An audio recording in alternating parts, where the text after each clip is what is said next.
Hello students. तो आज हम लोग स्टार्ट करने जा रहे हैं इलेक्ट्रिक चार्जेस एंड फील्ड का लेक्चर नंबर 7, जिसमें हम लोग बहुत सारे शेप्स के लिए इलेक्ट्रिक फील्ड कैलकुलेट करेंगे जिस पर कि चार्जेस कंटिन्यूसली डिस्ट्रीब्यूटेड हो। ये कंटिन्यूसली डिस्ट्रीब्यूटेड चार्ज क्या होता है, तो सबसे पहले हम ये समझते हैं कि कंटिन्यूस चार्ज डिस्ट्रीब्यूशन होता क्या है और फिर सारे शेप्स के लिए कैलकुलेट करेंगे। ठीक है, चलिए शुरू करते हैं। सबसे पहले what is continuous charge distribution. तो मैं लेक्चर 1 में जो कॉन्सेप्ट पढ़ाया था ना एटम्स और आयंस का, जो कि बहुत आसानी से समझ में आता है क्योंकि उसको 11th केमिस्ट्री से ही पढ़ते आ रहे हैं हम लोग, तो वहीं से शुरू करता हूं ताकि अच्छे से समझ में आए। मान लो मैं बोलूं बच्चों कि सोडियम एटम हमारे पास है, ठीक है, तो इस पर टोटल चार्ज कितना होगा। सोचो, एटम इलेक्ट्रिकली न्यूट्रल होता है, जितना इस पर इलेक्ट्रॉन उतना ही प्रोटॉन्स, हेंस चार्ज क्या हो जाएगा, 0। अच्छा, अगर सोडियम आयन बन गया तो एक इलेक्ट्रॉन पता है बाहर निकल जाता है तो एक प्लस आता है, ये बन गया सोडियम आयन। अब इस पर चार्ज कितना होगा टोटल, हमें पता है एक प्लस का मतलब क्या होता है +1e, यानी कि चार्ज ऑफ एन इलेक्ट्रॉन जितना है उतना ही मैग्नीट्यूड लेकिन पॉजिटिव। तो ये कैसे आया, इसका तो अंदर घुस करके लेक्चर 1 में हमने देखा, समझ में आ रहा होगा। ठीक है, अगर उसी तरह से मैं बोलूँ कैल्शियम एटम पर कितना चार्ज होगा, तो एटम है इलेक्ट्रिकली न्यूट्रल, नेट चार्ज 0। लेकिन अगर इससे 2 इलेक्ट्रॉन निकला तो Ca2+ बनता है, तो मैं बोलूँगा अब चार्ज कितना होगा, तो बोलेंगे +2e। सही है।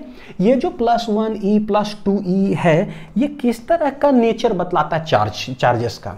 तो देखो समझिएगा जरा, इस रूम के अंदर मान लो कि 4 कलम ही है ना, 4 कलम, तो हम लोग आसानी से, ठीक है, अलग अलग टाइप का कलम है, अलग अलग दाम है, फिर भी हम आराम से जो है ना काउंट कर सकते हैं, काउंटेबल है हमारे लिए। अच्छा, ये एक कलम इसका दाम 2 रुपया, अच्छा ये एक कलम इसका दाम 10 रुपया, अच्छा इसका 5 रुपया, 4-5 हो तो समझ में आता है। लेकिन इसी रूम के अंदर मैं 10 लाख करोड़ कलम अगर डाल दूं बोलोगे सर नहीं हटेगा, जबरदस्ती हटाते हैं, ठीक। तो सोचो पूरा रूम पैक एकदम। अब क्या है, हल्का सा भी dx डिस्टेंस भी घसकेंगे ना तो पता नहीं उसमें कितना 1000 कलम आ जाएगा। समझने के लिए समझो बच्चों कि थोड़ा सा भी डिस्टेंस या थोड़ा सा भी वॉल्यूम लेते हैं तो उसमें बहुत सारे क्या है ये कलम आ जाएगा। यानी क्या है, तब हम लोग जब इतना भरा हुआ मिलेगा ना तो हम लोग इंडिविजुअल नेचर ऑफ कलम हटा देते हैं कॉन्सेप्ट, और मान लेते हैं कि भाई कुछ भी डिस्टेंस घसको ना, हर जगह पर कलम ही कलम पाया जा रहा है। तो कंटिन्यूअस नेचर ऑफ कलम डिस्ट्रीब्यूशन बिल्कुल उसी के जैसा है। ये जो 1 इलेक्ट्रॉन पर जितना चार्ज है, मतलब 2 इलेक्ट्रॉन पर जितना चार्ज, ये सब काउंटेबल है। तो इसको हम लोग बोलते हैं चार्ज का कैसा नेचर ये बतलाता है, ये बतलाता है हम लोग को डिस्क्रीट नेचर। क्या बतलाता है, डिस्क्रीट नेचर। या तो डिस्क्रीट नेचर बोलो या इसको बोलते हैं क्वांटम नेचर। ये सब सिर्फ अंग्रेजी है वही मतलब है कहने का मतलब। क्वांटम फिजिक्स पूरा है जो मॉडर्न फिजिक्स में पढ़ेंगे हम लोग लास्ट में। देखो डिस्क्रीट बोलो, क्वांटम बोलो, या अपने लैंग्वेज में अगर बोले तो इंटीजर नेचर। और इंटीजर नेचर क्या होता है, 1 2 3 4, ये चार्ज डिस्ट्रीब्यूशन बतलाता है। लेकिन अगर हमारे पास कोई ऐसा बॉडी हो जो बोले ना 10 लाख करोड़ उस पर डाल दिए, इस पर मान लो कि 10 लाख करोड़ इलेक्ट्रॉन्स आ जाए, तब बोलेंगे क्या भाई, थोड़ा सा भी वॉल्यूम लेंगे ना तो बहुत खरबों इलेक्ट्रॉन्स पाया जाएगा। यानी क्या है, इंडिविजुअल नेचर हटा करके मानेंगे कंटिन्यूअस चार्ज डिस्ट्रीब्यूशन इस पर है। जब बहुत सारा इस पर चार्ज प्रेजेंट होगा तो किसके कंपैरिजन में, in comparison to charge of an electron, क्योंकि एक इलेक्ट्रॉन पर जो चार्ज है सबसे छोटा चार्ज होता है हमारे सिलेबस के अकॉर्डिंग, उसके कंपैरिजन में यहाँ पर क्या हो जाएगा, बहुत खतरनाक चार्ज। तो इसी को बोलते हैं कि चार्ज कंटिन्यूअसली डिस्ट्रीब्यूटेड है। देखो कैसे, when charge on a body is much greater in magnitude than the charge of an electron, then the quantum nature of charge is ignore कर देते हैं एंड एज्यूम करते हैं कि charge is distributed in a कैसा manner, continuous manner, which is called continuous charge distribution. ये बिल्कुल वही है बच्चों जो सेंटर ऑफ मास चैप्टर में हमने पढ़ा था, कंटिन्यूअस मास डिस्ट्रीब्यूशन, लेक्चर 2 के अंदर। ठीक है, और बस जो चीज पढ़े थे ना समझो वही चीज हम यहाँ रिवीजन कर रहे हैं बस मास को हटा करके चार्ज लगा दिए। ठीक है, देखो नेक्स्ट आता है types of continuous charge distribution. कितने तरह के होते हैं, तो एक है या तो चार्ज डिस्ट्रीब्यूटेड हो कहाँ, एक तो कोई रड है तो उस पर समझो लेंथ पर टोटल डिस्ट्रीब्यूटेड हो चार्ज, ठीक है। दूसरा कोई शीट हमारे पास है एरिया, उस पर डिस्ट्रीब्यूटेड हो, या कोई सॉलिड मान लो कि स्फीयर है, पूरा वॉल्यूम में जो है क्या है डिस्ट्रीब्यूटेड है चार्ज, तो वॉल्यूम डिस्ट्रीब्यूशन ऑफ चार्ज। तो ये 3 तरीका से होता है। अब देखो गौर करके मैं आप लोग को दिखाता हूँ एक चीज़। देखो क्लास 11th का सेंटर ऑफ मास का लेक्चर 2 में जो पढ़े थे आपको कुछ भी नया नहीं लगेगा। आप पढ़ रहे थे ना 11th, अभी देखना concept of lambda, sigma and rho same चीज। लीनियर मास डेंसिटी पढ़े थे, सुपरफिशियल मास डेंसिटी और वॉल्यूम मास डेंसिटी। सुपरफिशियल को हम लोग सरफेस मास डेंसिटी भी बोलते हैं, ठीक। बस मास हटा दीजिए, वहां से भी चार्ज लगाने वाले हैं। Linear charge density, surface charge density, volume charge density. अच्छा, वॉल्यूम ऐसे मास वाला वॉल्यूम मास डेंसिटी बोलो, या सिर्फ हम लोग बोलते हैं डेंसिटी क्या होता है तो बोलते हैं मास पर यूनिट वॉल्यूम, यानी सिर्फ डेंसिटी बोलते हैं तो वो वॉल्यूम को कॉरेस्पॉन्ड करता है। तो आज हमारे पास 12th में वॉल्यूम चार्ज डेंसिटी आएगा या सिर्फ चार्ज डेंसिटी बोलो तो भी अंडरस्टूड होगा, क्योंकि किसको कॉरेस्पॉन्ड करेगा, वॉल्यूम को कॉरेस्पॉन्ड करने जा रहा है, ठीक है। तो ये चीज अब यहां पर बच्चों देखो, यहीं से देख रहे हो, मैंने वहां एक्सप्लेन किया था कि छोटा सा मास हम लोग कैसे निकालते हैं, डीएम। उसके 3 रास्ते होते हैं, लैम्डा, डीएल, सिग्मा, डीए, रो, डीवी, लेंथ, एरिया, वॉल्यूम। और ये जो मैं बता रहा था ना कि अभी यहाँ मास पढ़ रहे हो, 12th के मतलब फर्स्ट चैप्टर में जाके एम हटा के क्यू लगा देंगे तो छोटा चार्ज कैसे निकालेंगे, तो उसके 3 रास्ते हो जाएंगे, सेम हूबहू। चलिए देखते हैं, ताकि ना थोड़ा सा लगता है कि पढ़े एक चीज और रिवीजन हो 2 चीज, 11 12 दोनों, ठीक। सबसे पहले लेट टोटल चार्ज डिस्ट्रीब्यूटेड है क्यू टोटल लेंथ पर, तो हम लोग कैसे निकालते हैं, लेट टोटल लेंथ हमारे पास है एल, तो उस पर टोटल चार्ज कितना है क्यू, तो 1 मीटर पर कितना होगा, दैट इज क्यू बटे एल, और यही मेरे लिए कहलाता है क्या, लैम्डा। जैसे बच्चों देखो एक चीज बताता हूँ, ठीक है। कभी भी कोई दुकान जाते हैं ना हम लोग, तो कभी ये नहीं बोलते, बहुत सारे पैकेट होता है ना, कलम का पैकेट, ये तो ठीक है, इसका अलग अलग दाम, इसका अलग अलग दाम, इसका अलग अलग दाम है। कभी हम लोग बोलते हैं दुकान, भैया ये जो कलम आपके पास दिख रहा है ना, आपके इंडिया में कितने फैक्ट्री है और टोटल फैक्ट्री में कितना कलम प्रोड्यूस होता है, उसका टोटल कितना दाम है। कभी कोई ऐसे पूछते हैं, नहीं पूछते कि उसका कितना फैक्ट्री है कितना कलम है, यानी करोड़ों कलम मैन्युफैक्चर हो रहा है, उसका दाम करोड़ों होगा, उससे हमें मतलब नहीं है। हमें मतलब होता है कि भैया उस पैकेट में 5 कलम भी है ना, तो उससे भी मतलब नहीं है, 1 कलम का दाम क्या है वो बता दो। अब वो बताते 2 रुपये, कभी फिर बोलते भैया इस कलम का 1 कलम का दाम क्या है, बोलते 5 रुपया। बस हमारा कैलकुलेशन फिट हो जाता है दिमाग के अंदर, समझ में आ गया कि हमको 3 कलम चाहिए, 4 कलम चाहिए, तो मल्टीप्लाई कर लेंगे। ठीक उसी तरह की जो चीज़ दुनिया में होता है ना, वही हमारे फिजिक्स के अंदर होता है, हमें 1 कलम से वास्ता होता है। यहाँ देखो टोटल लेंथ एल है, ठीक है, उस पर टोटल चार्ज क्यू है, भैया टोटल उसका इंडिया में कितना फैक्ट्री है, टोटल कितना कलम प्रोड्यूस होता है, उससे हमें मतलब नहीं, 1 का बताओ। देखो यहाँ कैसे, उसका सिग्निफिकेंस देखना, टोटल लेंथ है तो उस पर टोटल चार्ज क्यू, हर 1 मीटर लेंथ पर कितना चार्ज है वो बताओ, तो वो है क्यू बटेल, वही है क्या, लैम्डा। तो व्हाट इज लैम्डा, हर 1 मीटर पर कितना चार्ज होता है, और वो एक बार दुकानदार बता दिया ना, फिर तो हम कितना भी कलम का दाम निकाल सकते हैं। यानी अब हम बोलेंगे अच्छा dx लेंथ का चाहिए तो, या लेट छोटा सा लेंथ dl लेंथ का चाहिए तो बोले ये हो जाएगा q बटे एल इंटू dl, जानते हैं। और यही क्या आएगा, तनीगो लेंथ लेंगे तो चार्ज भी क्या आएगा, एकदम तनीगो। तनीगो का मतलब क्या होता है, dq। यानी अब ठीक ठाक समझ में आ रहा होगा। तो dq बराबर क्या आ जाएगा बच्चों, q बटे एल इंटू dl। q बटे एल क्या कहलाता है, लैम्डा इंटू dl। देखिए कैसे रिलेट हुआ मास और चार्ज, बस हो गया। अब जैसे लेंथ में पढ़े वैसे हम लोग पढ़ेंगे सरफेस चार्ज डिस्ट्रीब्यूशन और वॉल्यूम। ये जो लैम्डा आया इसका एक नाम हो जाता है, उसको हम लोग बोलते हैं क्या, लीनियर चार्ज डेंसिटी। क्या बोलते हैं, लीनियर चार्ज डेंसिटी, यानी कि चार्ज पर यूनिट लेंथ, ठीक है। अच्छा अब यहाँ टोटल एरिया ए है, उस पर टोटल चार्ज है क्यू, कैसे लिखेंगे, टोटल एरिया ए, ब्लू से लिखता हूँ,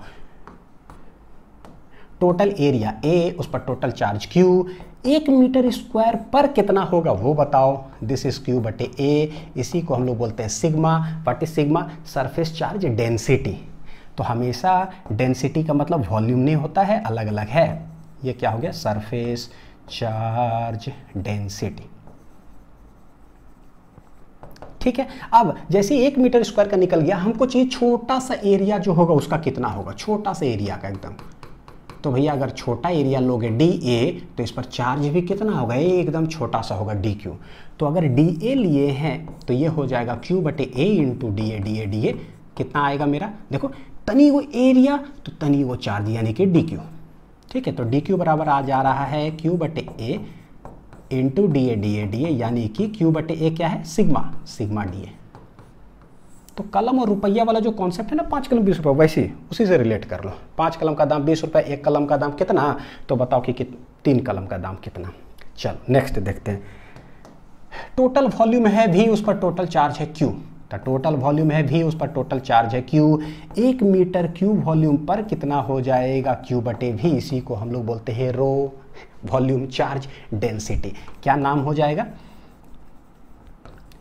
वॉल्यूम चार्ज डेंसिटी, ठीक है। या इसको हम लोग सिंपली जो है बस चार्ज डेंसिटी भी बोलेंगे ना, तो उसका मतलब बच्चों यही होगा। और याद रखिएगा ये एनसीईआरटी में जिक्र भी किया हुआ है सिर्फ चार्ज डेंसिटी, इसलिए रीडिंग भी दोगे ना तो आप जैसे लेक्चर देखने के बाद आपको सब कुछ समझ में आएगा।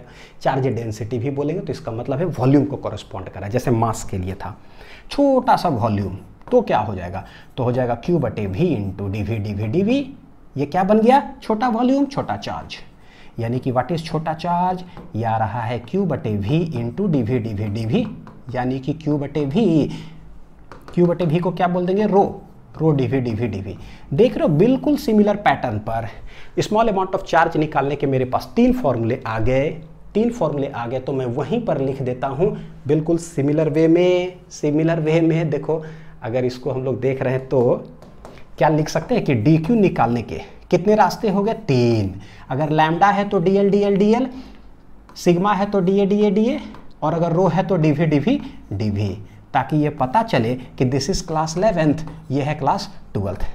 ये है कौन? सेंटर ऑफ मास वाला चैप्टर, लेक्चर नंबर 2 में पूरा एक्सप्लेन्ड है, एकदम हूबहू छपाई कार्यक्रम। चलिए देखते हैं, सवाल बनाते हैं सबसे पहले। Find electric field at point P। अब देखो बच्चों होता क्या है कि अगर मान लो कि जैसे कि अगर Q टोटल चार्ज यहाँ पर है, R दूरी पर इसके कारण बोलता हूँ कि पॉइंट P है, इलेक्ट्रिक फील्ड क्या होगा? तो हम जानते हैं पॉइंट चार्ज के लिए यहाँ पर प्लस है, प्लस के कारण अवे डायरेक्टेड होगा, और इलेक्ट्रिक फील्ड हो जाता है कितना? KQ by are square. ठीक ठाक है। लेकिन अगर पॉइंट चार्ज ही मानता हूँ, लेकिन एकदम छोटा सा चार्ज, छोटा सा DQ क्या होगा? पॉइंट चार्ज ही जैसा हो गया। तो इसके वजह से R दूरी पर पॉइंट P है, इलेक्ट्रिक फील्ड क्या होगा? तो तनी को चार्ज है तो इलेक्ट्रिक फील्ड भी कितना होगा? एकदम तनी हो, यानी कि छोटा सा।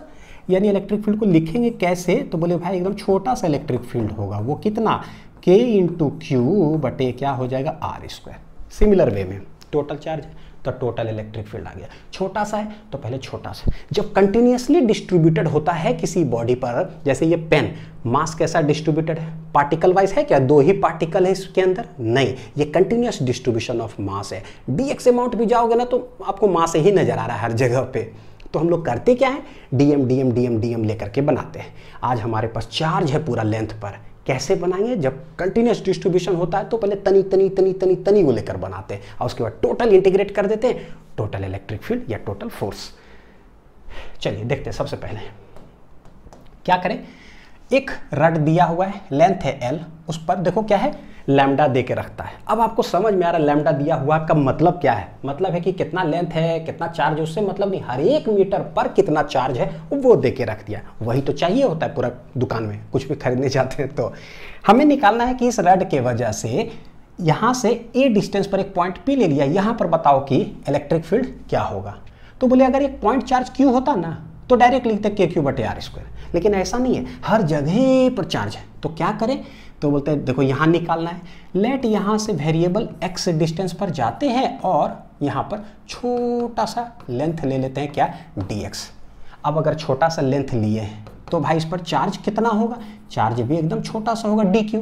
और लैम्डा के टर्म्स में है तो dq अब हम डायरेक्ट लिख सकते हैं बच्चों, क्या? लैम्डा इंटू dx से dx, छोटा लेंथ पर कितना चार्ज होगा, है ना? अब समझ में आता है। तो ये हो गया ऐसा। अब ये dq मेरे लिए पॉइंट चार्ज हो गया, उसके वजह से यहाँ पर इलेक्ट्रिक फील्ड क्या होगा? पॉजिटिव है तो पॉजिटिव के कारण इलेक्ट्रिक फील्ड क्या होगा? अवे। अब वो कितना होगा? d लिखेंगे कैसे?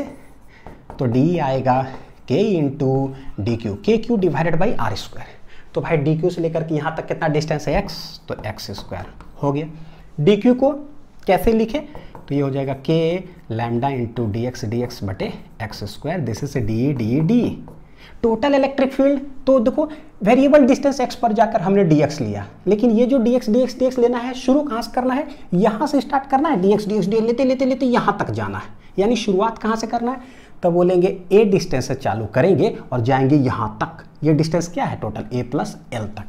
तो बोले अच्छा, टोटल इलेक्ट्रिक फील्ड निकालने के लिए तो बोलेंगे कि ये तो d बन जाएगा, के लैम्डा ये है कांस्टेंट, तो देखो इंटीग्रेशन क्या आ जाएगा बाहर, इंटीग्रेशन होने जा रहा है dx से डिवाइडेड बाई एक्स स्क्वायर का, कहाँ से कहाँ तक, a से लेना है और a प्लस एल तक आपको चले जाना है, टोटल कवर हो जाएगा, बस हो गया खत्म। सही है, तो ये बन गया मेरे लिए डी डी डी ई के लैम्डा। देखो कैसे पहले इंटीग्रेट करेंगे, एक्स स्क्वायर ऊपर गया तब -2 हो जाएगा dx, a से लेकर a प्लस एल तक, ठीक है। के लैम्डा एक्स टू पावर -2 का इंटीग्रेशन क्या होगा, तो एक्स टू पावर -2 + 1 बटे -2 + 1, ये पूरा इंटीग्रेशन आप लोग के लिए आसान कर दिए हैं बेसिक मैथमेटिक्स फॉर फिजिक्स में पढ़ा करके। तो जो भी बायो के स्टूडेंट होंगे, अगर डर लगता होगा, डर हटा लीजिएगा यूट्यूब में टाइप करके, क्या, basic mathematics for physics, physics links, ठीक है। क्या आने जा रहा है, ये आएगा एक्स टू दी पावर -1, ये आ जाएगा -1, a से लेकर के a प्लस एल तक, ठीक है। तो के लैम्डा माइनस है कांस्टेंट, तो माइनस बाहर ले लेते हैं, x के पावर -1 क्या हो जाएगा 1 बटे एक्स, a से लेकर a प्लस एल तक, हैंस माइनस के लैम्डा, बस ऐसे लिखते रहिए। सबसे पहले x के जगह पे आ जाएगा a प्लस एल माइनस, फिर a रखेंगे यहाँ पर फाइनल वैल्यू, हैंस ये माइनस भी अब हम लोग अंदर ले लेते हैं, तो मेरा फाइनल आंसर इलेक्ट्रिक फील्ड का एट पॉइंट P जो है आ जाएगा के लैम्डा, और इसको क्या माइनस अंदर डाल दीजिए, तो 1 बटे a माइनस 1 बटे a plus l, this is the total electric field due to the whole linear charge density. जब भी लेंथ में हो, छोटा चार्ज कैसे निकालते हैं, इस तरह से। चलिए नेक्स्ट, अब हमारे पास एक आर्क है इस तरह से दिया हुआ, बहुत इंपॉर्टेंट है, एक डेरिवेशन, और इससे हम लोग कितने सारे चीज जो है हम लोग सॉल्व कर लेंगे, वेरी इंपॉर्टेंट। देखो क्या है, एक आर्क है हमारे पास, है ना, सर्कुलर आर्क, रिंग टाइप का समझो, जो टोटल एंगल एक्सटेंडेड है यहाँ से यहाँ तक कितना, अल्फा एंगल में। इस पर देखो दे के क्या रखा है, लैम्डा, अब समझ में आता है, ओहो हो, हर एक मीटर पर कितना चार्ज है वो दे दिया है। अब बताइए टोटल आपके पास कितना लेंथ है, तो टोटल चार्ज निकाल लेंगे। तो हमको इसके वजह से यहाँ पर इलेक्ट्रिक फील्ड निकालना है एट पॉइंट O। क्या करें, तो बोले हमको पता है कि भाई जब भी कंटिन्यूअस चार्ज डिस्ट्रीब्यूशन होता है ना, तो पहले लेंथ पर अगर है तो dx dx dx dx length के लिए उस पर कितना चार्ज होगा, dq dq dq, तो पहले छोटा सा चार्ज के कारण इलेक्ट्रिक फील्ड निकाल लीजिए, वो आएगा एकदम छोटा सा d, बस उसके बाद इंटीग्रेट कर देंगे पूरे आर्क के लिए, खत्म। अब देखते हैं कि इसको कैसे कर सकते हैं। एक तो ये है बच्चों कि यहाँ मान लो कि टोटल एंगल अल्फा है, तो बोले 0 डिग्री से स्टार्ट करते हैं, यहाँ पर कुछ छोटा dq ले करके और इंटीग्रेट कर देते हैं एकदम अल्फा एंगल तक, पूरा रिंग कवर हो जाएगा, मतलब आर्क। दूसरा तरीका क्या है कि इसके सेंटर से जो है ना एक लाइन खींच लेते हैं, ऐसे देखो, सेंटर से ऐसे खींच लिए, तो ये टोटल अल्फा जो है 2 पार्ट में डिवाइड हो गया, अल्फा बटे 2 इधर, अल्फा बटे 2 इधर। अब हम लोग बोलते क्या है, इसको जो है ना अल्फा इधर लिख करके जो है ना यहाँ पर ऐसे रख देता हूँ कि टोटल एंगल कितना है, अल्फा। तो इस साइड जो आ जाएगा वो आ जाएगा अल्फा बटे 2, इस साइड भी आ जाएगा अल्फा बटे 2। अगर इस लाइन को हम लोग अगर ओरिजिन माने, मतलब कि 0, तो हम लोग कह सकते हैं कि right side positive, left side negative, यानी कि टोटल एंगल कहाँ से कहाँ तक हम लोग मान सकते हैं। तो जैसे 0 है, टोटल 60 डिग्री, तो बोलो -30 से आए 0 और फिर 0 से चले गए +30, कहने का मतलब टोटल 60 डिग्री है। यानी कि हम लोग ऐसे कह सकते हैं कि एंगल्स का जो डिस्ट्रीब्यूशन है वो समझो -α/2 से स्टार्ट हुआ और +α/2 तक आया है, बीच में क्या हो गया 0। तो ऐसे भी कर सकते हैं। ठीक, क्या करें, बोलते हैं कि ना इस लाइन के बाद दोनों तरफ सिमेट्रिक है, जितना इधर है ना आर्क उतना ही इधर है, जितना चार्ज उधर उतना इधर। तो क्या करते हैं, लेट यहाँ से वेरिएबल थीटा एंगल पर जाते हैं और यहाँ से क्या करते हैं बच्चों, देखो क्या कर रहे हैं, कोई डी थीटा छोटा सा एंगल में जो है हम लोग लेते हैं लेंथ, यहाँ पर लेते हैं पता है कितना छोटा सा, और वो है लेंथ कितना dx। अगर छोटा सा लेंथ लिए dx तो इस पर चार्ज भी कितना आएगा, छोटा सा dq। तो इस dx या dq चार्ज के कारण जो है यहाँ पर इलेक्ट्रिक फील्ड क्या होगा, तो चार्ज के कारण इलेक्ट्रिक फील्ड क्या होता है, अवे डायरेक्टेड, प्लस के कारण। तो इसके कारण छोटा सा है, तो किधर होगा, अवे डायरेक्टेड, यानी कि इस साइड, यानी कि इस साइड। अब वो होगा कितना, डी। ठीक, जैसा इधर हमने देखा वैसा ही इधर भी तो है सिमेट्रिक, यानी कि थीटा अगर हम इधर चले जाएं और यहाँ पर अगर छोटा सा लेंथ ले लेते हैं कितना, dx, ठीक है, तो चार्ज कितना होगा इस पर dq, और इसकी वजह से यहाँ पर बोले इलेक्ट्रिक फील्ड किधर होगा, तो देखो प्लस के कारण अवे डायरेक्टेड, तो ये इधर हो जाएगा, कितना होगा एकदम छोटा सा डी, यानी कि जैसा इधर वैसा इधर। तो इस साइड कितना हम लोग dq ले सकते हैं, इनफाइनाइट। तो जितना हम लोग लेंगे इनफाइनाइट वो इधर आते जाएगा, उसका ठीक काउंटर, जितना एंगल पर आप लोगे ना उतने एंगल पर इधर भी है, जितना इधर लोगे उतने इधर भी है। यानी कि हम लोग बोलते हैं कि ठीक है, दोनों तरफ का सिमेट्री जरा देखते हैं कि पॉइंट ओ पर जो है ना इलेक्ट्रिक फील्ड होगा क्या। मैं ऐसे जो है इसको रिजॉल्व करता हूँ हॉरिजॉन्टल और वर्टिकल लाइन में, ठीक है। देखो ये है थीटा, बच्चों देखना ऐसे, ये भी कितना हो जाएगा थीटा, ये लाइन वर्टिकल और ये ऐसे खींच दिए तो ये थीटा थीटा। तो इसको दो पार्ट में रिजॉल्व करें। यहाँ पर एक कंपोनेंट इधर आ जाएगा डी कॉस थीटा और एक कंपोनेंट इधर आ जाएगा कितना d E sine of theta. ठीक उसी तरह से इधर लिए सिमेट्री, तो इसका भी देखो ये है थीटा तो इसका ठीक ये वर्टिकली ऑपोजिट एंगल ये थीटा, तो इसका भी दो कंपोनेंट, इस साइड आने वाला है डी कॉस थीटा और इस साइड आ जाएगा कितना डी साइन ऑफ थीटा। यानी कि सिमेट्री वाइज देखे आप इधर इधर कंपोनेंट लेते चले जाओ, होगा क्या हर बार इधर इधर डी साइन थीटा, तो this d sine theta gets cancelled क्योंकि सेम है ये, तो इस side horizontal components gets cancelled out. Final यहाँ पर जो इलेक्ट्रिक फील्ड आएगा वो क्या आएगा डी कॉस थीटा। तो एक एलिमेंट इधर लेते हैं तो डी कॉस थीटा, एक और इधर लेते हैं डी कॉस थीटा। भैया इधर इनफाइनाइट है तो टोटल यहाँ आएगा क्या D cos theta D cos theta D cos theta D cos theta D cos theta. यानी कि नेट इलेक्ट्रिक फील्ड यहाँ पर होगा क्या डी कॉस थीटा हो गया, उसको आप इंटीग्रेट कर दो बस डायरेक्ट, ठीक। 2d कॉस थीटा नहीं, एक डी कॉस थीटा को ही हम क्या कर देंगे इंटीग्रेट। तो हम लोग लिखते हैं, ठीक है। देखो जरा net electric field at o is क्या हो जाएगा, तो बोले E इक्वल टू हो जाएगा टोटल डी कॉस थीटा जो आया है उसको इंटीग्रेट कर दो कहाँ से कहाँ तक अभी देखेंगे। D आएगा कैसे, तो बोले ये तो छोटा चार्ज के कारण था, कितना दूरी पर है, तो ये डिस्टेंस जो बचा रेडियस है ये आर्क का ये, ठीक है। तो ये है R, होगा क्या D बराबर आ जाएगा के क्यू बाई कितना डिस्टेंस है यहाँ से R, तो R स्क्वायर, के क्यू बाई R स्क्वायर आ गया, ये हो गया मेरे लिए कॉस ऑफ थीटा, तो ये हो गया E, ठीक है। इसका इंटीग्रेशन करने जा रहे हैं।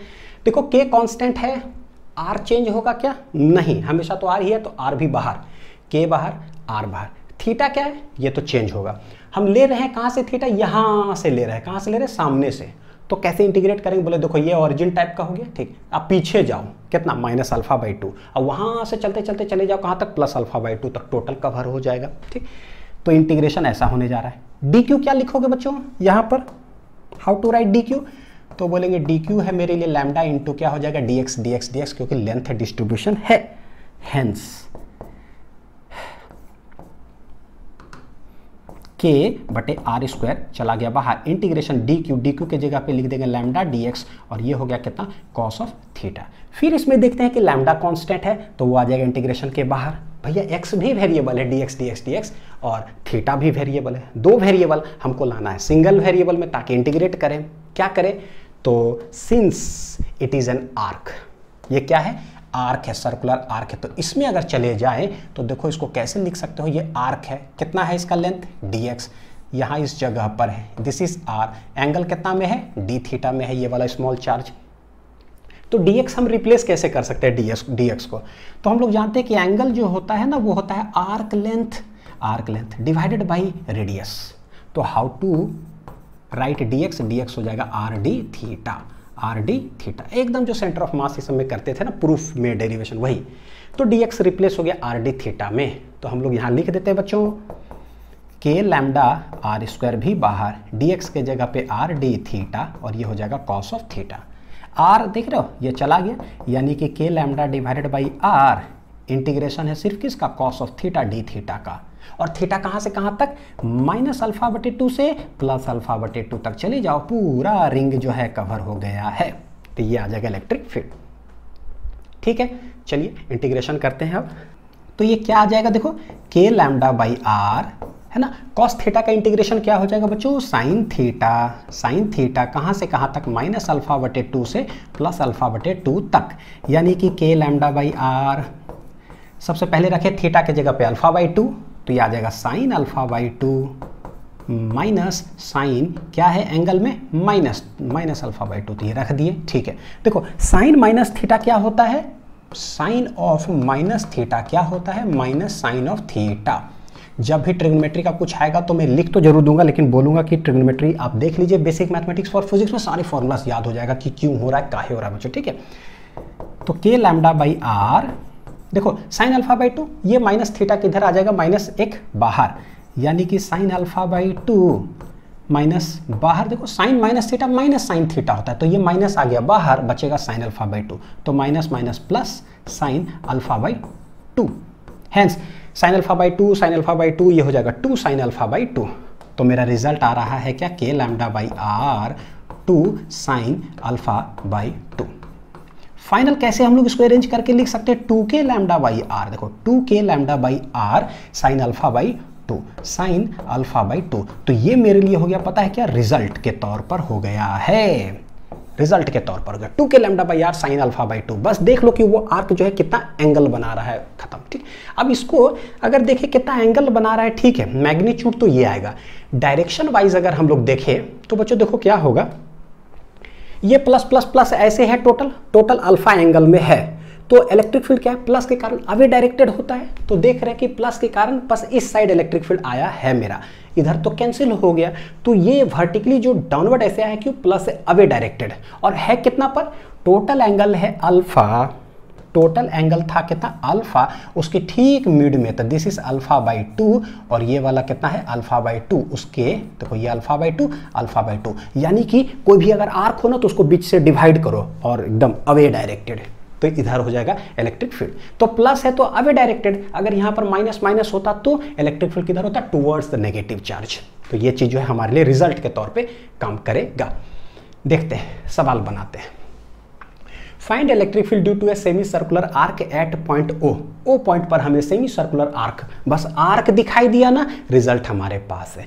प्लस होगा तो अवे डायरेक्टेड, माइनस होगा तो टुवर्ड्स, लेकिन जो भी आर्क होगा उसके मिड पॉइंट से जाएगा, जो भी आर्क होगा उसके मिड पॉइंट से जाएगा। हाँ, तो बोले यहां पर मेरे लिए टोटल जो है अल्फा कितना हो गया, दिख रहा है यहां से यहाँ कितना टोटल एंगल में है फैला हुआ, ये 180 डिग्री में। तो इलेक्ट्रिक फील्ड होगा क्या, इलेक्ट्रिक फील्ड हो जाएगा 2k lambda by R, 2k lambda by R sine alpha by 2। तो ये आ जाएगा 2k lambda by R sine alpha, total arc है 180 डिग्री में फैला हुआ, तो 180 डिग्री डिवाइडेड बाई 2, यानी कितना आ जाएगा, 290 से कटेगा, साइन 90 कितना होता है 1, यानी आंसर आ रहा है बच्चों कितना 2k lambda by R. This is electric field at point O, sine 90 1 हो गया।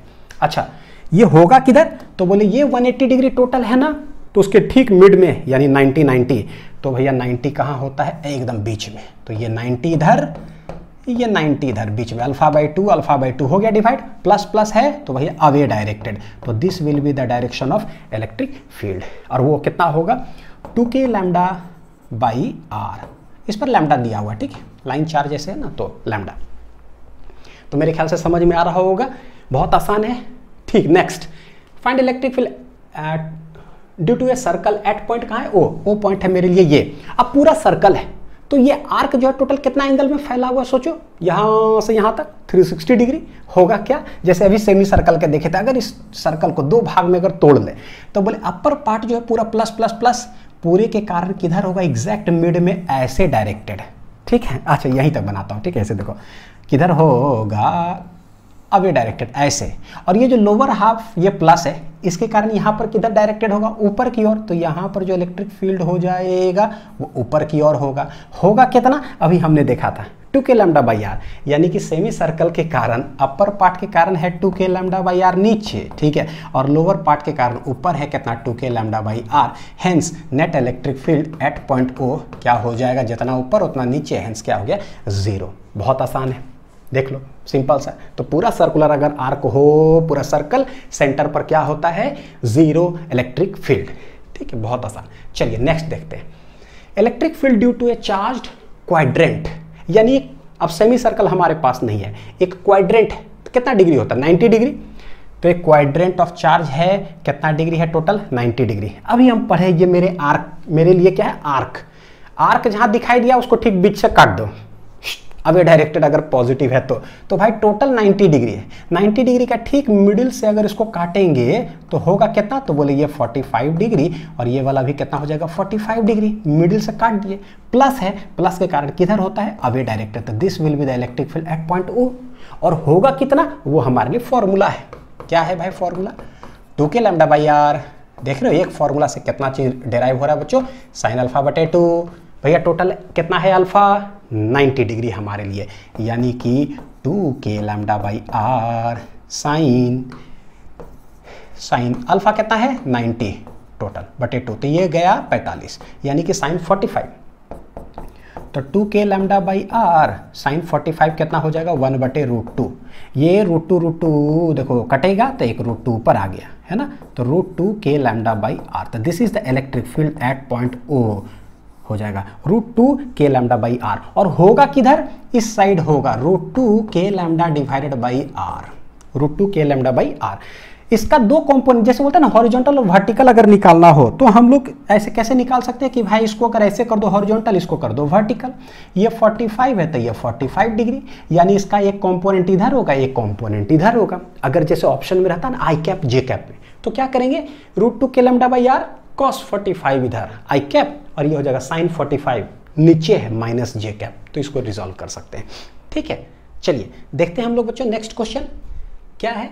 Find electric field at point O। अब देखो कैसे है, क्वाड्रेंट ही है लेकिन पॉजिटिव पॉजिटिव एक क्वाड्रेंट पर और दूसरा जो क्वाड्रेंट है 90 डिग्री पर नेगेटिव नेगेटिव नेगेटिव है। तो क्या करें, तो बिल्कुल यही रिजल्ट हम यूज करेंगे। जहां एक क्वाड्रेंट है तो रिजल्टेंट कितना है √2k लैम्डा बाई आर, उसको डिवाइड कर दो मिड पॉइंट में, ठीक है। देखो यहाँ क्या करते हैं, ये है प्लस प्लस प्लस प्लस, तो इसके कारण यहाँ पर इलेक्ट्रिक फील्ड किधर होगा, तो एग्जैक्ट मिड से डिवाइड करते हुए अवे डायरेक्टेड। कितना कितना डिग्री 45 डिग्री 45 डिग्री। तो ये हो जाएगा कितना √2k लैम्डा बटे क्या है आर, रेडियस आर ही है लैम्डा ही है सब। अच्छा लेकिन यहाँ पर 90 डिग्री में माइनस लैम्डा है नेगेटिव, तो क्या होगा टुवर्ड्स द नेगेटिव होता है, लेकिन किधर एग्जैक्ट मिड में। तो पहले ही दोनों के मिड में जो है यहाँ डिवाइड कर दो इलेक्ट्रिक फील्ड, कितना 45 डिग्री 45 डिग्री डिवाइड कर दिए, और टुवर्ड्स होगा कितना वैल्यू का, क्वाड्रेंट है ना तो सेम आंसर आएगा, यानी कि √2k लैम्डा बटे कितना है आर। अच्छा यानी यहाँ पर जो टोटल इलेक्ट्रिक फील्ड है एक इधर है और एक इधर है, दोनों का मैग्नीट्यूड है सेम। तो बोलते हैं कि लेट ये है E, लेट ये है E। तो सवाल है कि what is the electric field at point O point पर रिजल्टेंट इलेक्ट्रिक फील्ड क्या होगा। तो बोले एक इधर और दोनों का वैल्यू सेम, तो इलेक्ट्रिक फोर्स से ही पढ़ते आ रहे हैं जिसमें वेक्टर्स और इलेक्ट्रोस्टैटिक बताए थे। हम लोग क्या जानते हैं कि अगर इधर हो F और इधर भी हो F, दोनों के बीच का एंगल सेम थीटा, तो भैया रिजल्टेंट एग्जैक्ट बीच में जाता है और उसका जो होता है कितना, देखो F 2F cos थीटा बटे 2। इसको तो एकदम जो है ना ब्रह्मास्त्र टाइप से कॉपी के ऊपर जो है पहले पेज में कहीं लिख करके रख लो, F 2F cos थीटा बटे 2, E 2E cos थीटा बटे 2।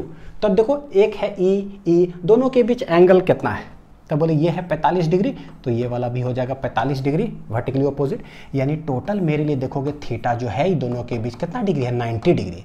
और हम जानते हैं कि दोनों सेम मैग्नीट्यूड का होता है, तो एग्जैक्ट मिड से ये जाता है, यानी टोटल थीटा है ना तो कितना से जाएगा एग्जैक्ट मिड, थीटा बटे 2 से जो है रिजल्टेंट ये जाता है, यानी कि टोटल है 90, तो रिजल्टेंट इलेक्ट्रिक फील्ड किधर जाएगा एग्जैक्ट मिड से, यानी कि 45 होते हुए, तो भैया मिड से जाएगा। तो क्या हम इसी को कह सकते हैं this is the resultant electric field at point O।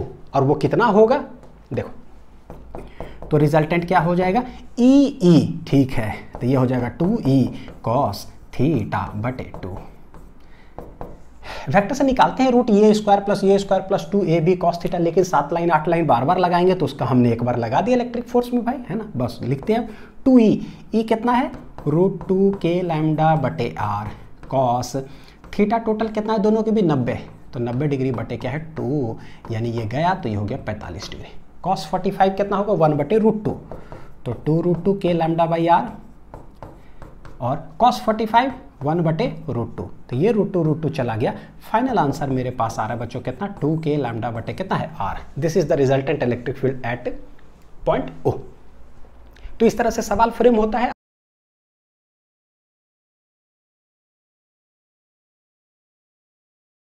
Next आता है देखो electric field due to a line charge. ये तो एनसीईआरटी के अंदर जो है एक्सरसाइज क्वेश्चन है, ये एनसीईआरटी एक्सरसाइज क्वेश्चन है ये कि फाइंड द, सवाल देखोगे ना तो ये कि एक लाइन चार्ज हमारे पास दिया हुआ है, रड दिया हुआ है, रड के ऊपर plus plus plus plus plus, total length है L। बताओ कि कहीं से भी एक जो ना ले लेते हैं पॉइंट D डिस्टेंस, ऐसा कुछ बताओ कि इलेक्ट्रिक फील्ड क्या होगा। यानी D डिस्टेंस कांस्टेंट है, एक पॉइंट P है हमारे पास, बताओ कि इसकी वजह से इलेक्ट्रिक फील्ड क्या है, दे के रखा है क्या लैम्डा, कैसे निकालें। बस वही काम करते हैं, लेट कहीं छोटा चार्ज ले लेते हैं, और ये ऐसा नहीं बच्चों कि मिडिल पॉइंट, कहीं से भी D डिस्टेंस पर बताओ कि क्या टोटल लेंथ है। तो करे क्या, बोले लेट यहाँ से जाते हैं, देखो यहाँ से जाते हैं y डिस्टेंस ऊपर, y एक्सिस ऐसे, ठीक, गए और छोटा सा लेंथ ले लेते हैं, कितना, dy। तो इस dy जो है इस पर चार्ज कितना होगा, अब हमें पता है dq dq dq होगा, लैम्डा है dq dq dq, इसके वजह से निकाल लेते हैं कि यहाँ पर इलेक्ट्रिक फील्ड क्या होगा। तो यहाँ से ऐसे, ठीक है, छोटा सा हम लिए हैं चार्ज, ये कैसा लग रहा है, लहराते हुए आ रहा है लहराते हुए आ रहा है। दिस इज, यानी कि बच्चों थीटा एंगल पर जाते हैं और छोटा सा एंगल है भाई, कितना एंगल है, डी थीटा, उसी डी थीटा एंगल के अंदर जो है डी वाई लेंथ का डी क्यू चार्ज है। अब देखो जो आर्क वाला बनाते थे ना, तो बोलते थे कि डी थीटा एंगल में एक आर्क है हमारे पास, तो सर्कुलर वाला जो कॉन्सेप्ट वो लगा लेते थे कि एंगल इक्वल टू क्या है, आर्क लेंथ बटे रेडियस। ये क्या है ना, ये आर्क नहीं है मेरे पास, ये एक स्ट्रेट लाइन जैसा कुछ है, ठीक है, डी वाई लेंथ का, तो हम वो सर्कुलर वाला कॉन्सेप्ट इसमें नहीं लगाएंगे। सर करना क्या चाह रहे हो, कैसे निकालोगे इलेक्ट्रिक फील्ड, बोलते हैं क्या, डी डिस्टेंस पर ऐसे पॉइंट पे यहाँ पर इलेक्ट्रिक फील्ड निकालना है। लेट थीटा पर गए हैं, छोटा सा डी थीटा में हमने देखा डी वाई लेंथ का डी क्यू चार्ज, उसकी वजह से इलेक्ट्रिक फील्ड यहाँ निकाल लेते हैं। उसके बाद देखें कि ये जो थीटा है यहाँ से हम ले रहे हैं, ध्यान दीजिएगा यहाँ से ले रहे हैं थीटा, तो ऊपर ले लिए, तो टोटल ये थीटा वेरी कहाँ से करेगा, तो बोले यहाँ से देखते हैं नीचे कहाँ तक गया है। तो पता है दे के रखा है सवाल में क्या बच्चों, ये नीचे जो एंगल है ना ये है अल्फा, नीचे मतलब हॉरिजॉन्टल से नीचे अल्फा तक, और हॉरिजॉन्टल से ऊपर कहां तक गया, बीटा एंगल तक गया हुआ है। यानी ये जो एंगल है ना, रड कितना एंगल में एक्सटेंडेड है, वो है ये बीटा एंगल, तो अल्फा से लेकर के बीटा तक गया हुआ है। तो कहीं ना कहीं एंगल्स में जो है हम सब कुछ लेकर के चले जाएंगे और इंटीग्रेट कर देंगे। देखते तो पहले ये डी क्यू के कारण यहाँ पर जो इलेक्ट्रिक फील्ड होगा वो किधर होगा, इस साइड, अवे डायरेक्टेड प्लस है तो, और वो होगा डी। भाई डी लिखेंगे कैसे, लिख लेते हैं, तो स्मॉल अमाउंट जो इलेक्ट्रिक फील्ड हो जाएगा वो हो जाएगा के क्यू बटे आर स्क्वायर। तो ये डिस्टेंस कितना ले लेते हैं, आर, तो ये हो गया के क्यू बाई आर स्क्वायर। के कांस्टेंट है, आर क्या है, अभी आप यहाँ लिए तो आर ये है, अभी आप यहाँ लोगे तो आर ये है, यानी आर वेरिएबल है। डी क्यू हमें निकालना होगा, सिंस लैम्डा है, लेंथ है डी वाई, तो हमको पता है कि हम डी क्यू को लिख सकते हैं लैम्डा इंटू क्या लिख सकते हैं बच्चों, lambda D x D x, तो यहाँ पर डी वाई लेंथ है, लैम्डा डी वाई हो गया, ये है आर स्क्वायर। हम सब चीज़ को कोशिश कर रहे हैं कि थीटा में लेके चले जाए, ताकि जो है इंटीग्रेट करें अल्फा से ऐसे बीटा तक। तो कैसे करते हैं, देखो y को, एक चीज़ यहाँ देखो, सबसे पहले ये d जो है ना एक ऐसा चीज़ है जो कांस्टेंट है। d क्या है, कांस्टेंट। r क्या है मेरे लिए, वेरिएबल। r क्या है, वेरिएबल, ठीक। y भी क्या है भाई, वेरिएबल, ठीक। थीटा भी क्या है बच्चों, वेरिएबल। अभी थीटा यहाँ है, यहाँ कहीं भी, तो ये तीनों चीज वेरिएबल है, थीटा आर वाई। सिर्फ एक चीज है कांस्टेंट डी, कि कितना डिस्टेंस पर हम निकाल रहे हैं। हम करते क्या है, यहाँ कुछ ऐसा व्यवस्था करेंगे ना जिसमें सिर्फ एक ही वेरिएबल आए जिससे हम इंटीग्रेट कर सके, एक ही वेरिएबल आए जिससे हम इंटीग्रेट कर सके। वो वेरिएबल क्या होना चाहिए, सिर्फ थीटा। यानी आर वाई ये दोनों कहीं दिख रहा है तो सबको उड़ाओ और थीटा के टर्म्स में कोशिश करो लाने के लिए। अगर डी आ जाए कोई दिक्कत नहीं, क्योंकि ये कांस्टेंट है, ये दिमाग के अंदर चला होगा अच्छे से, तब हम काम करते हैं। लैम्डा कांस्टेंट है, कोई बात नहीं। डी वाई और आर को हटाना है। आर स्क्वायर कैसे हटेगा, एक राइट एंगल ट्रायंगल मेरे पास बन रहा है, एक राइट एंगल ट्रायंगल मेरे पास बन रहा है, यह है डी, यह है वाई, यह है आर। तो बोले 90 डिग्री सामने हाइपोटेनियस, तो ये हो गया आर स्क्वायर इक्वल टू, देखो डी स्क्वायर प्लस क्या आ गया, वाई स्क्वायर। तो ये जो आर स्क्वायर है ये बन जाएगा, ठीक ठाक। अच्छा, इस ट्रायंगल के अंदर हमको थीटा एक्चुअली लाना है और डी वाई चाहिए, डी वाई चाहिए, यानी वाई और थीटा से मतलब है, वाई और थीटा से। क्या करते हैं इस ट्रायंगल के अंदर बच्चों, थीटा के सामने वाला साइड क्या, परपेंडिकुलर, और ये है कांस्टेंट क्या है, बेस। तो क्या हम ऐसा लिखे क्या, देखो tan थीटा बराबर जो है हो क्या जाएगा, tan थीटा हो जाएगा परपेंडिकुलर और डिवाइडेड बाई क्या हो जाएगा, बेस डी। यानी हुआ क्या, जहां y है ना उसके जगह पर हम लोग लिख सकते हैं d tan of theta. Sir आप क्या करना चाह रहे हो, ये जो y आया हुआ ना बच्चों उसको किसी तरह से उठा करके हम थीटा के टर्म्स में लेके जा रहे हैं, सच दैट सिर्फ एक मतलब ना एक ही वेरिएबल रहा है, ये तो कांस्टेंट है इसीलिए ऐसा। तो जहां y d tan थीटा आया है यहां हम रख ले, यहां हम रख ले, तो मेरे लिए आर स्क्वायर इक्वल टू हो जाएगा क्या, D square plus Y square. Y square आ गया है D square tan square theta, सब थीटा में लेके जा रहे हैं। डी स्क्वायर दोनों जगह से कॉमन, 1 प्लस कितना आ गया tan स्क्वायर थीटा। अच्छा, D square 1 plus tan square theta क्या होता है, सेक स्क्वायर थीटा। क्या होता है बच्चों, सेक स्क्वायर थीटा। देखो यहाँ पे sec square theta minus tan square theta, ये होता है मेरे लिए क्या चीज 1, यानी कि सेक स्क्वायर थीटा जब आएगा तो ये हो जाएगा 1 प्लस क्या था tan स्क्वायर थीटा। ठीक है, तो जब भी 1 प्लस tan स्क्वायर थीटा दिखाई दे वहां लिख दिए क्या सेक स्क्वायर थीटा, यानी आर स्क्वायर जब दिखे तो उसके जगह पर हम लोग आर स्क्वायर जब दिखाई देगा उसके जगह पर हम लोग लिख सकते हैं D square sec square theta. देख रहे हो कांस्टेंट और एक वेरिएबल में चला गया, आर स्क्वायर हट करके एक वेरिएबल में आ गया। के लैम्डा कांस्टेंट, यानी डी वाई को किसी तरह से उठा के और थीटा में लाने की कोशिश करो। ठीक, मेरे पास y equal to D tan theta है, y is a function of theta, y is a function of theta, y और थीटा दोनों वेरिएबल है, तो y थीटा वेरिएबल दोनों को थीटा के रेस्पेक्ट डिफरेंशिएट कर दो, जैसे नहीं पढ़ते differentiate, y is a function of x तो dy बटे dx, तो यहाँ पर बोलते इधर भी d थीटा से डिफरेंशिएट कर दो और इधर भी जो है ना थीटा के रेस्पेक्ट में डिफरेंशिएट कर दो। इस d से कंफ्यूज मत होइएगा, ये कांस्टेंट है तो ये तो चला गया बाहर। थीटा थीटा tan x का डिफरेंशिएशन सेक स्क्वायर x, तो tan थीटा का डिफरेंशिएशन सेक स्क्वायर थीटा, और ये क्या है भाई dy बटे डी थीटा।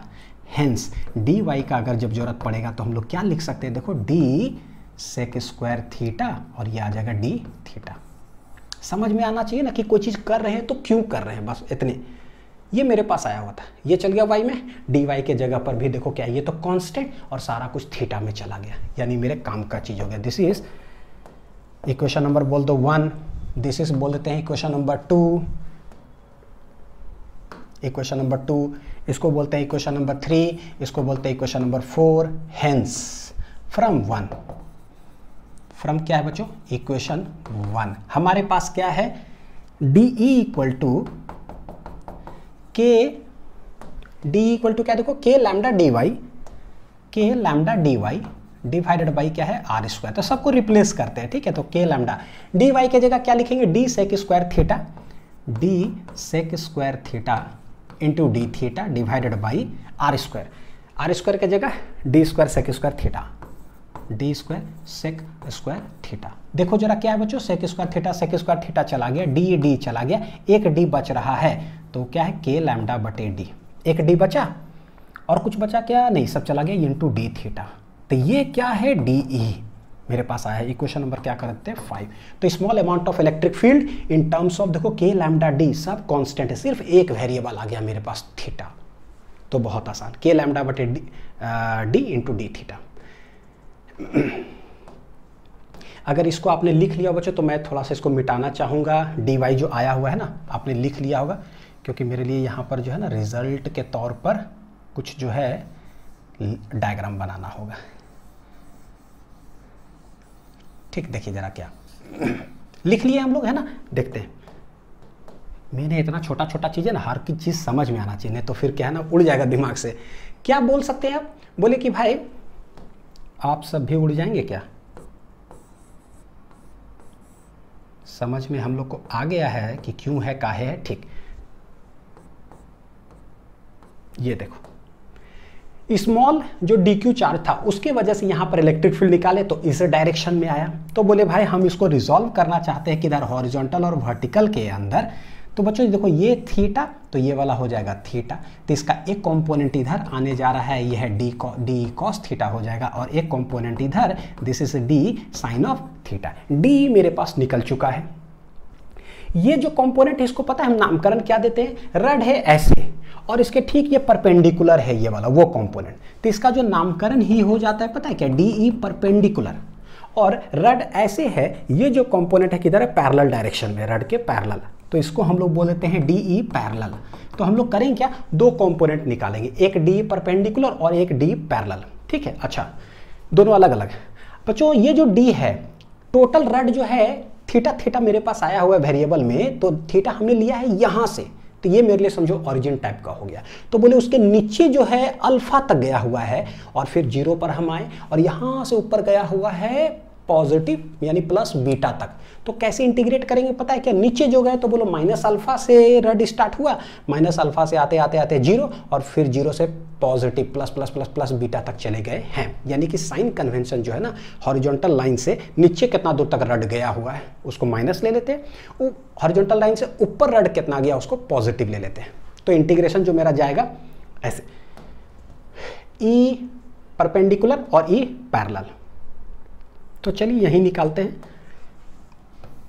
सबसे पहले डी ई परपेंडिकुलर जो कंपोनेंट आएगा वो क्या आने वाला है, डी कॉस ऑफ थीटा। ठीक है, व्हाट इज डी, डी मेरे पास आया के लैम्डा बटे डी इंटू डी थीटा, के लैम्डा बटे डी इंटू डी थीटा, और ये हो गया कॉस थीटा। सही है, इंटीग्रेट करेंगे तो टोटल इलेक्ट्रिक फील्ड जो है मेरा देखो आएगा परपेंडिकुलर कंपोनेंट में, तो ये है के लैम्डा बटे D cos theta D theta. Finally तो what is the total value of the, पूरे रड के कारण निकलेगा, तो पूरे रड के कारण क्या करो, इंटीग्रेट कर दो। ये डी मेरे लिए बन गया ई परपेंडिकुलर वाला कंपोनेंट, के लैम्डा बटे डी जो है देखो कांस्टेंट है इंटीग्रेशन के बाहर। भैया डी थीटा कहाँ से कहाँ तक इंटीग्रेट कर रहे हैं, बोले माइनस अल्फा से, एकदम नीचे से हॉरिजॉन्टल, और फिर ऊपर चले जाओ कहाँ तक, प्लस बीटा तक। यानी एंगल का साइन कन्वेंशन हमने ऑलरेडी ले लिया है। जब न्यूमेरिकल बनाएंगे सिर्फ वैल्यूज रखना होगा कि हॉरिजॉन्टल से कितना नीचे रड है और कितना ऊपर है, वैल्यूज रख दो बस। तो इंटीग्रेशन होने वाला है कॉस थीटा डी थीटा का, कहाँ से कहाँ तक, माइनस अल्फा से प्लस बीटा तक। तो के लैम्डा बटे डी कॉस थीटा का इंटीग्रेशन बच्चों कितना होता है, साइन थीटा, कहाँ से कहाँ तक, माइनस अल्फा से प्लस बीटा।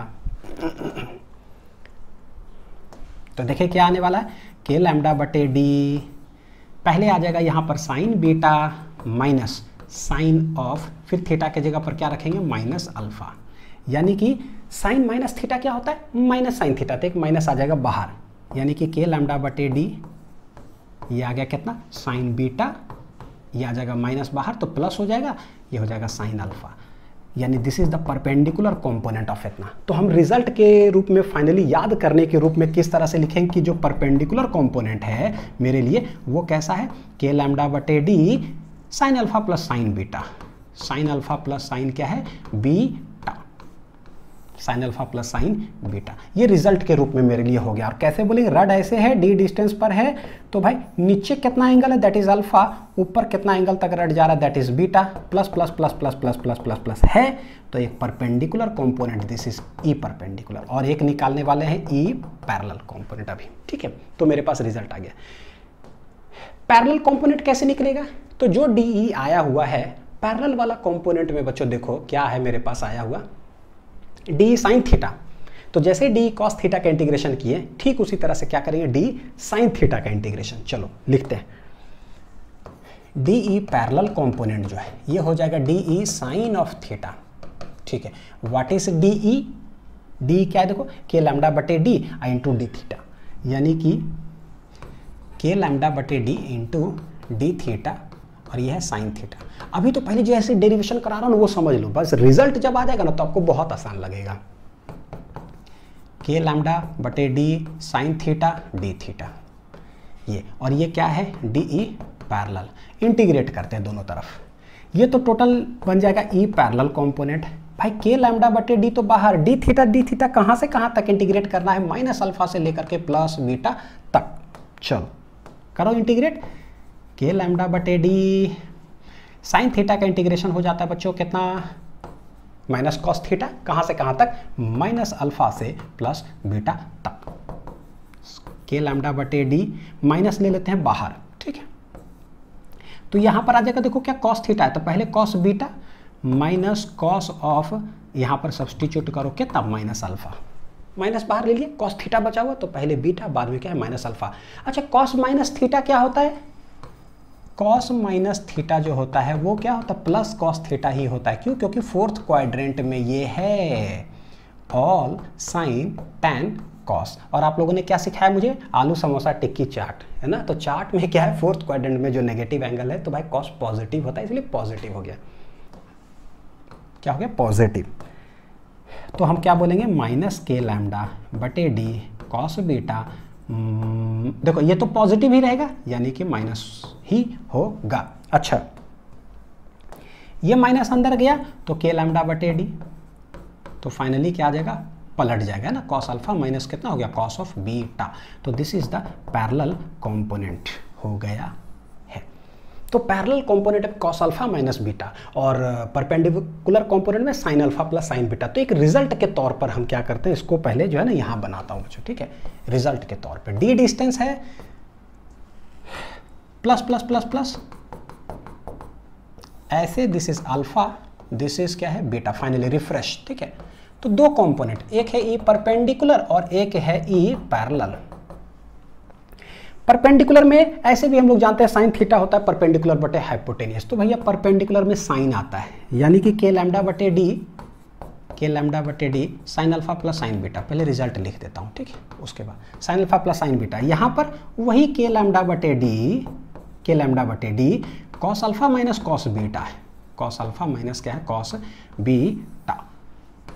तो परपेंडिकुलर में जो है ना साइन आता है, बस एक याद रहेगा तो दूसरा अपने आप क्या हो गया कॉस होगा, कॉस कॉस ऐसे, ठीक है, अल्फा माइनस बीटा। अब इस रिजल्ट में यूज करने के लिए बस आप देखो कि हॉरिजॉन्टल से कितना डिग्री पर है। मान लो ये 30 डिग्री तो बस 30 रख दो, मान लो ये 60 डिग्री तो बस 60 डिग्री रख दो, क्योंकि हमने साइन कन्वेंशन ऑलरेडी ले चुका है। इसका एक रिजल्ट के तौर पे बच्चों एक सवाल हमारे पास आता है। क्या आता है हमारे पास सवाल कि find electric field due to an infinite wire. Infinite इसका मतलब नीचे भी इनफाइनाइट तक जा रहा है और ऊपर भी इनफाइनाइट तक जा रहा है, ठीक है। ये आर डिस्टेंस ले लिए, जो डी डिस्टेंस था ना उसको आर ले लिए, पॉइंट पी पर इलेक्ट्रिक फील्ड बताओ कि क्या होगा। तो क्या करें, तो बोलेंगे देखते हैं जरा, अभी हमारे पास क्या होगा, दोनों कंपोनेंट निकालने की कोशिश करते हैं। तो भैया हम बोले कि नीचे जो है ना तार है कहां तक, व्हाट इज माई अल्फा, कितना तक है देखते हैं। तो बोले क्या यहीं तक तार है क्या, नहीं। क्या यहां तक है क्या, नहीं। भैया कहां तक है एकदम इनफाइनाइट। तो जब ये इनफाइनाइट जाता है तो आप ऐसे ऐसे करते करते कहां तक, अगर ऐसे करेंगे इसका मतलब कहीं ना कहीं तक ये लिमिट हो जाएगा, नहीं। तो अगर इनफाइनाइट है बच्चों तो समझो क्या है, एकदम पैरेलल ऐसे चले जाएंगे। तो व्हाट इज द एंगल, कुछ भी देखो ना जरा ऐसे समझो, अगर कुछ भी आप ऐसे टिल्टेड कर दिए इसका मतलब है कि कहीं कहीं यहीं तक तार होगा। आप ऐसे भी कर दिए इसका मतलब है कि वहीं तक कहीं ना कहीं तार होगा। तो इनफाइनाइट है, लिमिट इसका नहीं एकदम, यानी कि तार जो है ना नीचे कहाँ तक एक्सटेंडेड है, इनफाइनाइट मतलब कहाँ मीट करता है, एकदम पैरेलल। तो व्हाट इज अल्फा, अल्फा हो गया 90 डिग्री। अच्छा ऊपर भी ऐसे नहीं ऐसे नहीं ऐसे नहीं, कहाँ तक है, एकदम इनफाइनाइट। तो इनफाइनाइट का मतलब क्या, पैरेलल। कितना डिग्री तक ऐसे है, तो बोले बीटा भी जो है क्या है 90 डिग्री तक।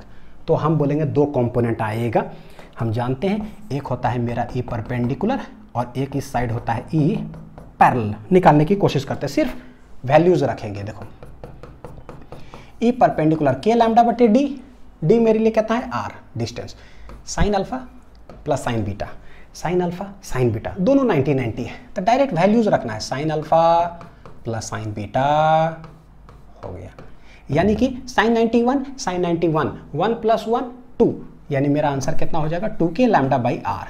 तो परपेंडिकुलर कंपोनेंट कुछ ना कुछ इलेक्ट्रिक फील्ड होगा पूरा इनफाइनाइट वायर के कारण, ठीक है। पैरेलल कंपोनेंट में क्या था, कॉस, क्या फॉर्मूला होता है, k लैम्डा बटे R cos alpha minus cos beta. तो कॉस 90 माइनस कॉस 90, देखो जरा कॉस 90 स्वाहा, फिर से कॉस 90 बच्चों स्वाहा। तो पूरा इलेक्ट्रिक फील्ड क्या हो गया, स्वाहा हो गया है। पैरेलल कंपोनेंट क्या होगा, कुछ नहीं होगा इलेक्ट्रिक फील्ड। यानी इनफाइनाइट जब होता है तो पैरेलल कंपोनेंट खत्म, सिर्फ और सिर्फ बचता है क्या, परपेंडिकुलर कंपोनेंट। अब इस चीज को दिमाग के अंदर कैसे रख सकते हो वो मैं बताता हूं आप लोग को। देखो बहुत सारा चीज होता है ना सीखने के लिए। देखो जब भी ऊपर इनफाइनाइट है नीचे भी क्या है इनफाइनाइट, तो समझने की कोशिश करना बच्चों। देखने से नहीं लगता है क्या कि अगर कोई ऊपर में अगर कोई DQ चार्ज लेते हैं ना तो उसकी वजह से इलेक्ट्रिक फील्ड जो होगा वो इधर होगा और इधर होगा, ठीक ठाक है। ऐसे ही इसका एक कंपोनेंट इधर इधर। अच्छा अगर कोई नीचे ठीक सिमेट्रिकल, जितना एंगल पर ऊपर लिए ना उतना ही एंगल पर अगर नीचे ले लेते DQ, तो इसकी वजह से इलेक्ट्रिक फील्ड होता इधर। इसका भी दो कंपोनेंट निकाले तो एक इधर और एक इधर, यानी कि अगर इनफाइनाइट ऊपर नीचे भी इनफाइनाइट, टोटल इनफाइनाइट अगर एक्सटेंशन हो तो जो आप ऊपर लोगे ना उसका काउंटर पार्ट एक नीचे जरूर आएगा। लेकिन जब L लेंथ था तो भैया कुछ ज़्यादा ऊपर लेंथ है, नीचे थोड़ा सा कम लेंथ है, समझ में आ रहा है। ऊपर ज़्यादा भी लेंथ हो सकता है, नीचे कम लेंथ भी हो सकता है। तो सारे ऊपर वाला जो चार्ज ले उसका मतलब काउंटर करने के लिए नीचे तो है नहीं, इसीलिए वहाँ पर दो कंपोनेंट आया, पैरेलल और ये परपेंडिकुलर और पैरेलल। लेकिन इनफाइनाइट है तो ऊपर आप कुछ भी लोगे ना उसका काउंटर करने के लिए नीचे है। तो अगर ऐसा है तो ये कंपोनेंट कैंसिल हो जाता है, सिर्फ और सिर्फ मेरे लिए क्या बचता है ये, ओनली परपेंडिकुलर कंपोनेंट, हेंस मेरे पास सिर्फ और सिर्फ परपेंडिकुलर कंपोनेंट आया। कितना? के लैम्डा बटे आर, के लैम्डा बटे आर, ये हो जाता है 2 के लैम्डा बटे आर याद करने के लिए। ठीक है, ऐसे समझ में आया कि क्या है। चलो इसी का जस्ट काउंटर करने के लिए एक और सवाल मेरे पास, find electric field due to a semi infinite wire. अब क्या है भाई, यहां से जिस पॉइंट पी पर हम निकाल रहे हैं इसके नीचे तो तार है ही नहीं, सिर्फ ऊपर ऊपर ही है। अब सोचो ऊपर कोई भी पॉइंट अगर लोगे, देखो ट्रिक देखो कैसे दिमाग में जो है ना बच्चों चलता है, क्या बोले कौन कंपोनेंट इसका होगा कि नहीं होगा। ऊपर कोई भी चीज लेंगे ना तो उसके वजह से जो इलेक्ट्रिक फील्ड यहां आएगा, इसका 2 कंपोनेंट, एक इधर एक इधर। अब तार तो सिर्फ ऊपर ही है, उसका काउंटर करने के लिए नीचे तो तार ही नहीं है। तो जब भैया नीचे तार ही नहीं है तो इसका मतलब हुआ कि इधर तो कुछ नहीं। इसका मतलब क्या हुआ कि भाई 2 कंपोनेंट इसका आएगा। समझ में आ रहा बच्चों? 2, तो 2 कंपोनेंट कौन कौन? परपेंडिकुलर और पैरेलल, तो निकालो। ठीक है, नीचे तो तार ही नहीं है, तो यहां से अल्फा अगर बोलेंगे कितना डिग्री, कुछ नहीं, तार ही नहीं है तो भैया काहे का, कुछ नहीं, 0। लेकिन ऊपर इनफाइनाइट है तो ऊपर में इनफाइनाइट के लिए कितना एंगल हो जाता है? बीटा, मतलब एंगल बीटा नहीं, ये बीटा हो कितना आ जाएगा? 90 डिग्री। यानी कहने का मतलब कितना दूर तक तार है? 90 डिग्री ऊपर तक जा रहा है। रखते परपेंडिकुलर, के लैम्डा बटे R, sine alpha plus sine beta. Alpha कितना है? 0 डिग्री, साइन बीटा कितना है? 90 डिग्री। साइन 0 0, साइन 90 1, साइन 0 तो 0 हो गया, साइन 90 1, यानी कि 1 अगर मल्टीप्लाई करेंगे तो क्या आ जाएगा? के लैम्डा बाई आर ही आएगा। तो परपेंडिकुलर कंपोनेंट हो जाएगा के लैम्डा बाई आर हुआ। पैरेलल भी आएगा यहाँ, ये 0 नहीं होने जा रहा है, कॉन्सेप्ट से ही समझ में आ जा रहा है। कितना होगा? K lambda by R cos alpha minus cos beta, cos alpha minus cos beta, तो K lambda by R cos alpha, alpha कितना है? 0, तो कॉस 0 माइनस कॉस बीटा कितना है? 90 डिग्री, कॉस 90। कॉस 90 बच्चों क्या होता है? स्वाहा 0। कॉस 0 कितना होता है? 1 मल्टीप्लाई करेंगे तो आंसर कितना आ जाएगा? के लैम्डा बाई आर।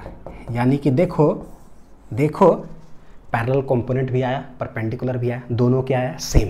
तो दोनों का मैग्नीट्यूड क्या होगा यहाँ पर? सेम।